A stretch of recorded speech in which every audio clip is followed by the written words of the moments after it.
Trois faits que vous pensiez vrais sur la Seconde Guerre mondiale, mais qui sont en réalité totalement faux. Non, les Français ne se sont pas rendus comme des lâches. C'est une idée très récurrente, surtout en Outre-Atlantique, qui vient du fait qu'Hitler a pris la France en 6 semaines. Néanmoins, en réalité, c'est un petit peu plus compliqué que ça. Par exemple, la BBC décrit l'armée française de l'époque comme étant très résistante, courageuse et fière de se battre. Néanmoins, ces soldats n'étaient pas préparés à la Blitzkrieg, ou la guerre éclair, excusez-moi de la prononciation, qui était une technique de guerre extrêmement rapide, mais surtout extrêmement meurtrière. Après cet événement, la Belgique s'est rendue et l'Italie a rejoint l'Allemagne, nous laissant quasiment sans aucune porte de sortie. Et néanmoins, jusqu'au bout, les soldats français se sont battus en faisant évacuer par exemple près de 100 000 soldats anglais à Dunkerque. Les Français avaient simplement peur de ce que leur disaient leurs dirigeants qui affirmaient que tout le monde allait mourir si jamais ils s'offusquaient. Ce qui s'était d'ailleurs passé pendant la Première Guerre mondiale. Ensuite, non, ce n'est pas que grâce aux Américains que les Européens ne parlent pas allemand. Bon, bien sûr, les Américains adorent se vanter, donc il est normal que l'Américain moyen pense que son pays seul a vaincu Hitler. En réalité, beaucoup de nations ont aidé les États-Unis, mais une en particulier surtout, l'Union soviétique. Ainsi, selon le correspondant de guerre Eric Margolis, l'URSS a provoqué la mort de 75 à 80% des soldats de l'Axe à elle seule.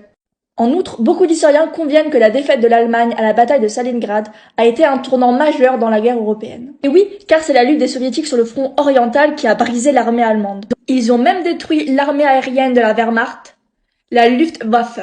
Ainsi, au moment du D-Day, l'Allemagne n'était pas vraiment au top de sa forme. En toute logique, on peut donc dire que les Américains auraient eu un peu plus de mal si l'armée soviétique n'avait déjà pas fait un petit travail en amont. Après avoir pris Berlin en 1945, l'armée soviétique a battu en 11 jours la plus grande armée japonaise. En outre, Franklin Delano Roosevelt et Winston Churchill ont tous les deux chaudement remercié l'Union soviétique pour son gigantesque effort en combattant Hitler. Enfin, Hitler n'a pas toujours voulu exterminer tous les juifs. Rappelons-le, la solution finale n'a été évoquée qu'à partir de 1941. Avant cela, Hitler voulait prendre tous les juifs et les envoyer dans l'île de Madagascar, bien entendu sans demander leur avis aux habitants. Il voulait ainsi montrer au monde combien les Allemands étaient généreux, mais c'était en réalité plus pour faire un énorme ghetto. On aurait interdit aux juifs d'apporter quelques propriétés, et ils auraient été en permanence sous surveillance policière. Ils auraient également été des otages, leur traitement dépendant de la manière dont les juifs vivant en Amérique agiraient selon une raison un peu obscure.